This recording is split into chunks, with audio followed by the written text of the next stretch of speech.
Piotr Kwiatkowski, wyprawa realna. Wyprawa dzieje się na naszych oczach. Kciuk dla Haribo, dostarczającego żelki całymi tirami. Drugi kciuk Casey's, pizza na kawałki. Sam jem i polecam. Jest poniedziałek, no więc zaczynamy kolejny tydzień. Jestem w miejscowości Newton. No i dzisiaj ruszam do Des Moines, trasa krótsza, 75 km jakieś. No a jutro 4 lipca i wielka parada.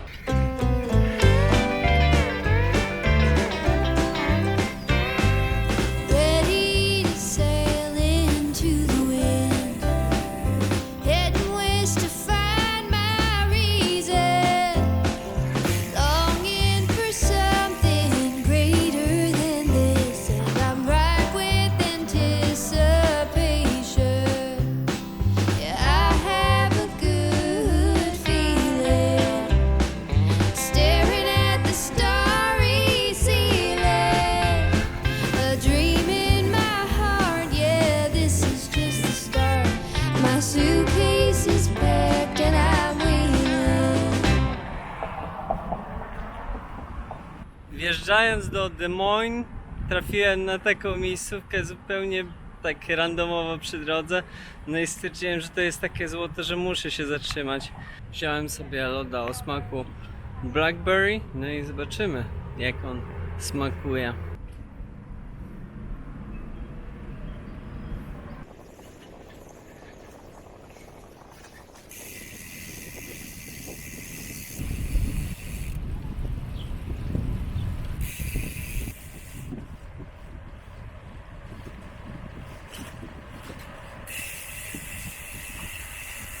No i kończy się dzisiejszy dzień. Dotarłem do Des Moines, już jestem u swoich gospodarzy. Dzisiaj było krótko, niecałe 80 km.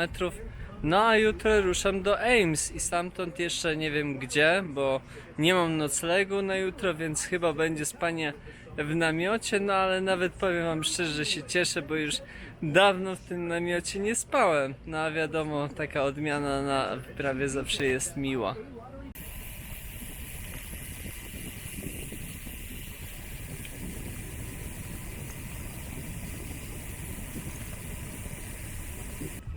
Dzień 21.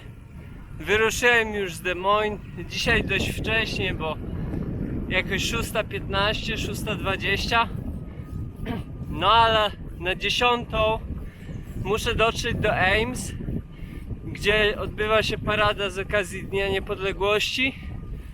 No więc te 60 km, które mam do Ames, trzeba pokonać.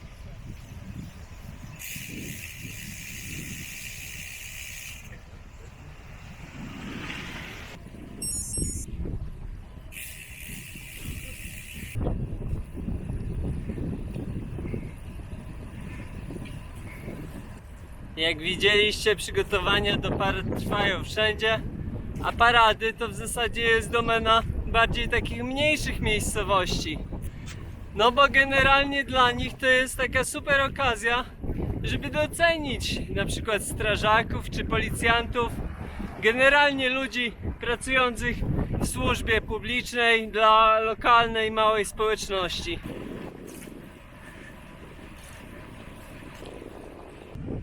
No i dotarłem do Ames, jestem już w miejscu, w którym ma być parada, no i oczekujemy, zobaczymy jak to będzie wszystko wyglądało.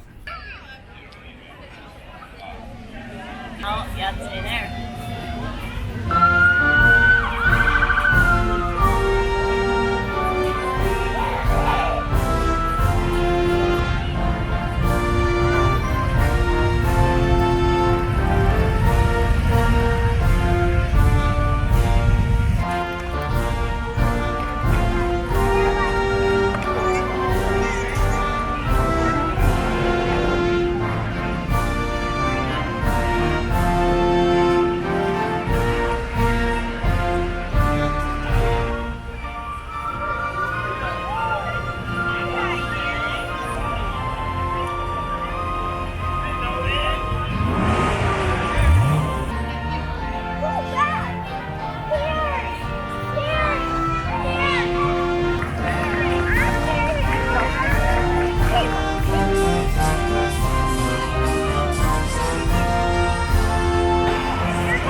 No i parada się skończyła. Ludzie się już rozchodzą na barbecue. Pewnie. No a ja ruszam dalej w trasę.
Na moście High Trestle spotkałem starszą parę, która jak się okazało jedzie w tym samym kierunku co ja. No i nie dość, że powiedzieli mi, gdzie mogę przenocować, to znaczy gdzie mogę rozbić namiot za darmo, no to jeszcze stwierdzili, że w sumie mogą jechać ze mną. No i tak sobie we trójkę jedziemy.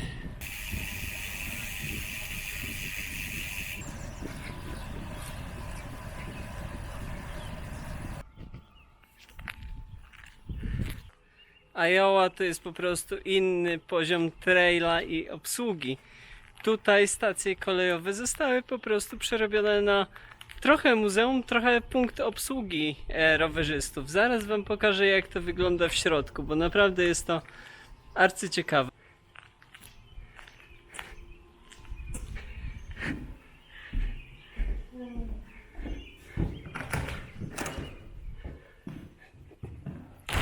Tutaj mamy broszury informacyjne, tutaj jest cała mapa okolicy.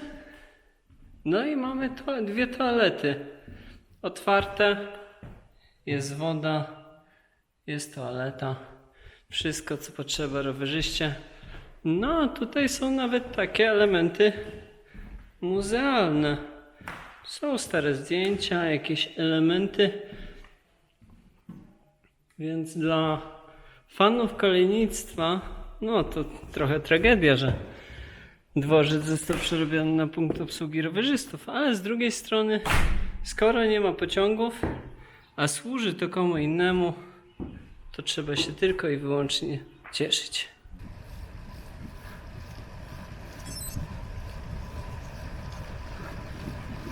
No i dotarłem do Jefferson, pożegnałem się ze swoimi towarzyszami przez ostatnie 50 km. Zrobiłem zakupy w supermarkecie, no i zaraz będę robił kolację. Moja wczorajsza gospodyni Sherry dała mi oto ten sos spaghetti, chyba boloński taki z odrobiną mięsa, robiony przez nią, no i dała mi też trochę makaronu, woda się gotuje. Zaraz będę wrzucał makaron, no i będzie wielka kolacja. Jak widzicie, trochę tutaj sobie rzeczy nakupiłem, żeby trochę kalorii też przed jutrem załadować, bo jutro znowu mam długi dzień. No i wyszedł mi cały mój mały garnuszek tego makaronu. No na pewno dzisiaj nie będę spał głodny. Gdy sobie smacznie śpisz, ale pociąg postanawia, że wystarczy tego dobrego.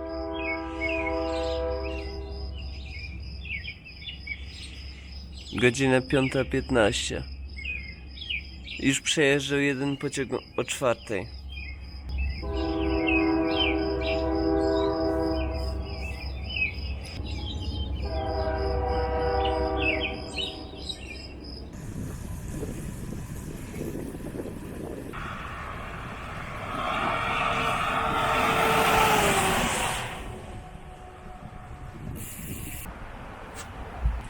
No i mamy dzień 22. 40 km już za mną. Mam nadzieję, że to było najcięższe 40 km dzisiaj, bo padał na początku deszcz, trochę mnie przemoczył, no ale wydaje się, że ta deszczowa pogoda na dziś już za mną, no bo wyszło słońce, no i przez resztę dnia prognoza pogody mówi, że temperatura powinna być w okolicy tak 23 stopni. Kamut mnie pokierował na ścieżkę rowerową, która jest w trakcie remontu. No i okazało się, że ta ścieżka jest mega błotnista. Liczyłem, że to jest tylko wierzchnia warstwa, ale jak tylko wjechałem, to wszystko się zaczęło tak niesamowicie lepić. Całe szczęście, panowie z bike shopu uratowali sytuację, rower jest już czysty. Ja jestem już na trailu, który nadaje się do jazdy. No i kontynuuję. 150 jakieś jeszcze do zrobienia dzisiaj, ale dzień długi, więc będę sobie spokojnie kręcił.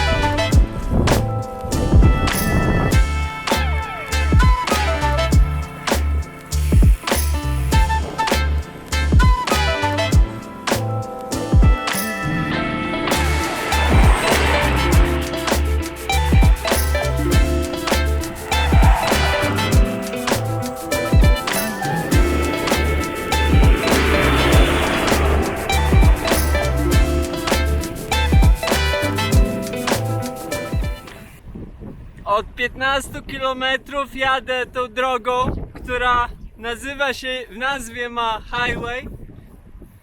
No i minęło mnie do tej pory może 2 samochody.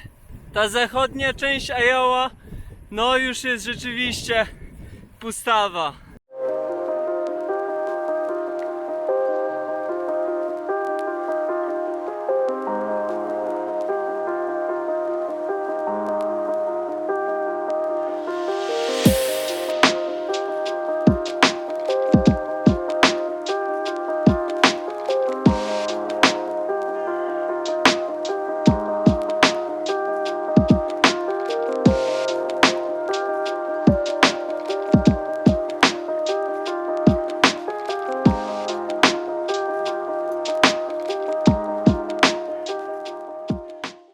My tu sobie gadu, jakieś widoczki, droniarstwo, a ja wam przecież jeszcze nie opowiedziałem o najciekawszej inicjatywie społecznej, jaka ma miejsce w Iowa, a mianowicie o Ragbrai. Ragbrai to jest jazda grupowa, która trwa 5 dni. No i nie byłoby w tym nic dziwnego, gdyby nie fakt, że rokrocznie przyjeżdża na nią 20 000 ludzi. No i można powiedzieć, że to bardziej jest chyba impreza. Taki Woodstock dla kolarzy.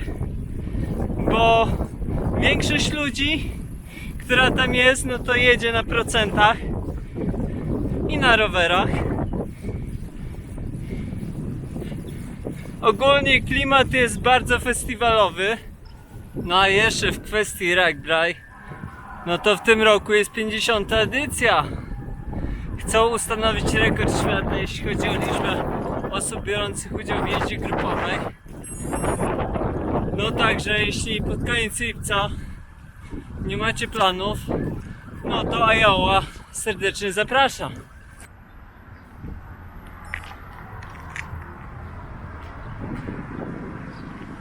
No i dotarłem do Sioux City i do moich gospodarzy. Och, jak miło, że jeszcze dzisiaj mam gospodarzy, no bo w kolejnych dniach nie będzie to już wcale takie oczywiste, a nawet raczej ciężko to będzie. Dzisiaj 211 km, także gruby był dzień. Także wracam już do środka do nich, no i biorę się za odpoczywanie, bo jutro dalej w drogę.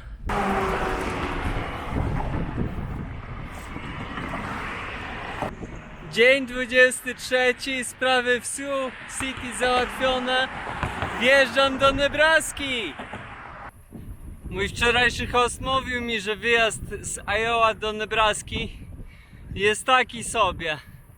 No i rzeczywiście, od 30 km jestem na highway.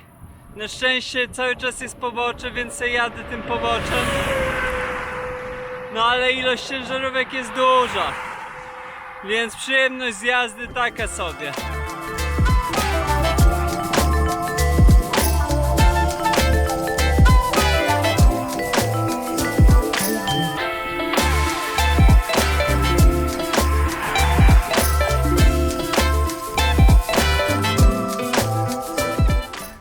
Miał być chillowy dzień, no i był do tej 17:30. Potem sprawdziłem, że w nocy ma padać, no i podjąłem szybką decyzję, że wolę, żeby deszcz mnie złapał na trailu niż w Wayne, skąd jeszcze do traila mam 60 km. No więc to też implikuje, że te 60 km muszę zrobić jeszcze dzisiaj, więc je robię.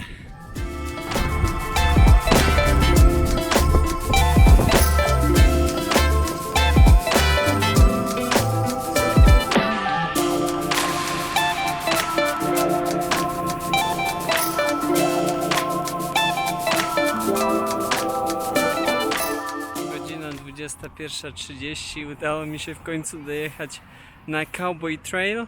No i przy samym wjeździe na Cowboy Trail zobaczyłem, że jest jakieś takie pole na przyczepy kempingowe, więc stwierdziłem, że tutaj się zatrzymam.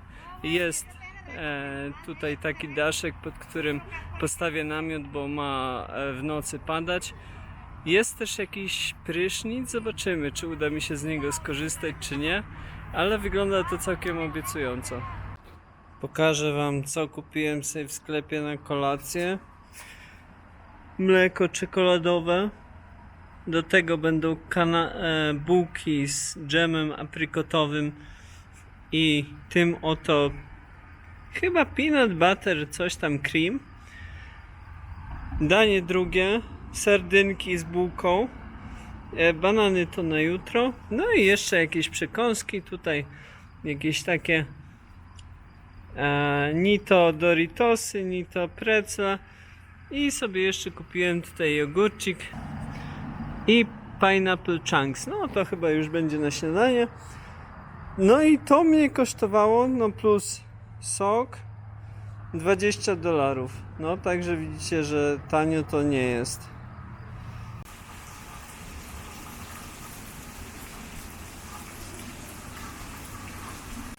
No cóż, przez 3 miesiące raczej pogoda nie będzie mi bez przerwy sprzyjać. No i dzisiaj mam taki deszczowy dzień, który spędzam pod wiatą, no bo tutaj mnie on zastał, no i tutaj pewnie przez cały dzień będę siedział.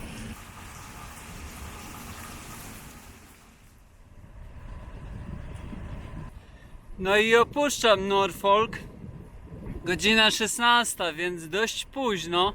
No ale deszcz przestał padać po 13. Poczekałem trochę aż podsechnie. No i będę tak kręcił do wieczora, jeśli pogoda pozwoli.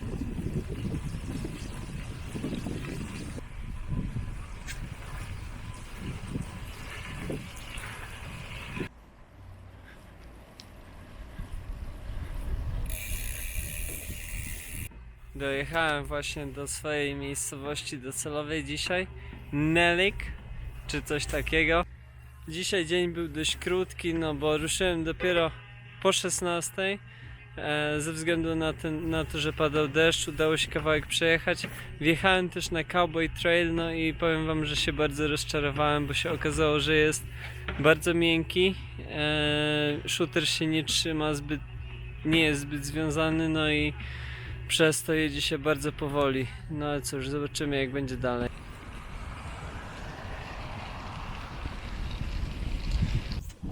No i zaczynam dzień 25.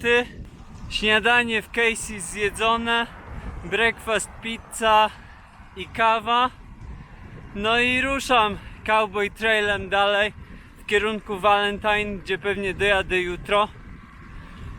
Dzisiaj pewnie będę tak sobie przeskakiwał trochę pomiędzy tym trailem a drogą, bo trail no sporo mnie spowalnia.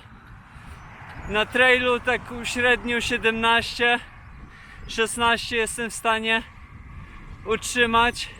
No jednak droga daje te kilka kilometrów średniej więcej. No i zdecydowanie lżej się jedzie. I'm on the move, out into the great wide open. Look out, world, here I come. Hoist up my sails and ride the wind. Climb to the top of a mountain, fly round the world over ocean. Scrape out a living just for this feeling. Alive and well, and I'm breathing. No i kończę dzień. Udało mi się dojechać do Amesfort. W sumie wyszło więcej niż 100% normy, bym tak powiedział, bo plan zakładał trochę mniej kilometrów, ale w drugiej części dnia wiatr sprzyjał, więc postanowiłem to wykorzystać i zrobić trochę dłuższy dystans. Wyszło 170 km. W Stanach kocham to, że ta infrastruktura kempingowa w małych miasteczkach często jest przy obiektach sportowych, więc są łazienki, no i są też jakieś takie miejsca, gdzie można sobie usiąść i coś porobić. No i zobaczcie, jakie miejsce dzisiaj mam na kolację. Włączyłem sobie oświetlenie, no i zaraz siadam i robię. Dzień 26. Ruszyłem z Ainsworth. No i kieruję się w stronę Valentine, końca Cowboy Trail. No ale Valentine będzie dzisiaj tylko przystankiem.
Do Valentine zostało mi 25 km, no i postanowiłem jeszcze odbić na ostatni odcinek Cowboy Trail.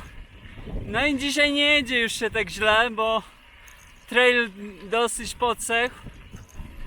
Powiem wam, że ta preria naprawdę może zachwycić. Bez kres po prostu przestrzeni, nikogo, nikogutko. Nie trzeba słuchawek, bo wokół wszystko śpiewa. No po prostu jest cudnie.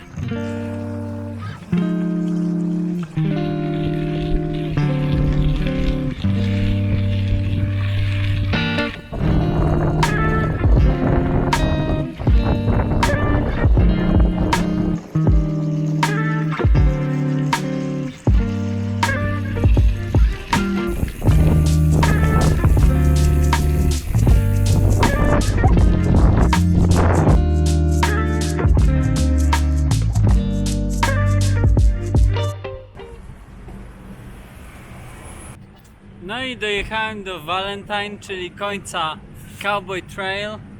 Czy go polecę? No cóż, chyba raczej nie. Aczkolwiek droga wzdłuż traila, ten highway był tak mało ruchliwy, że naprawdę bardzo przyjemnie nim się jechało. Ostatnie 25 km pojechałem trailem i też było spoko.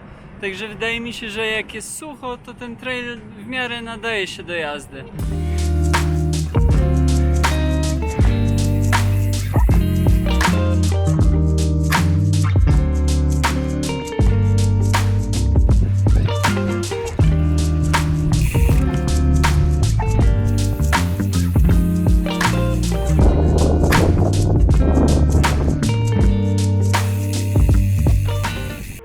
No i wjechałem do South Dakota, jak przed chwilą widzieliście.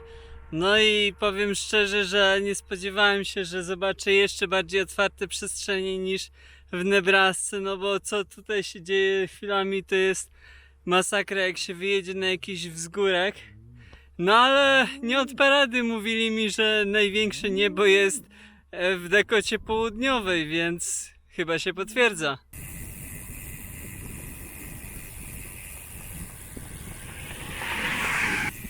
Tak jak Nebraska była niesamowita z tą swoją plackowatością, tak South Dakota to jest po prostu już inny level. Te małe pagórki w połączeniu z preryjnym takim krajobrazem, no są czymś niesamowitym. Po prostu cały czas jadę i się rozglądam i nic więcej mi do szczęścia nie potrzeba. Nie myślę nawet o pedałowaniu. Samo się kręci.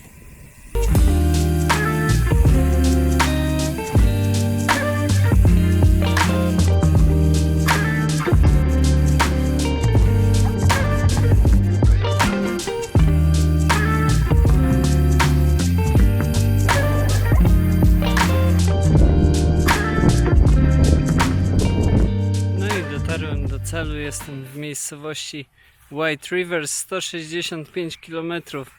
Znowu dzisiaj wpadło. Ten tydzień jest zdecydowanie rekordowy pod tym względem. No ale niedziela wieczór, więc zamykam tydzień i zamykam vloga. Dziękuję Wam bardzo za oglądanie, no i zapraszam w przyszłym tygodniu.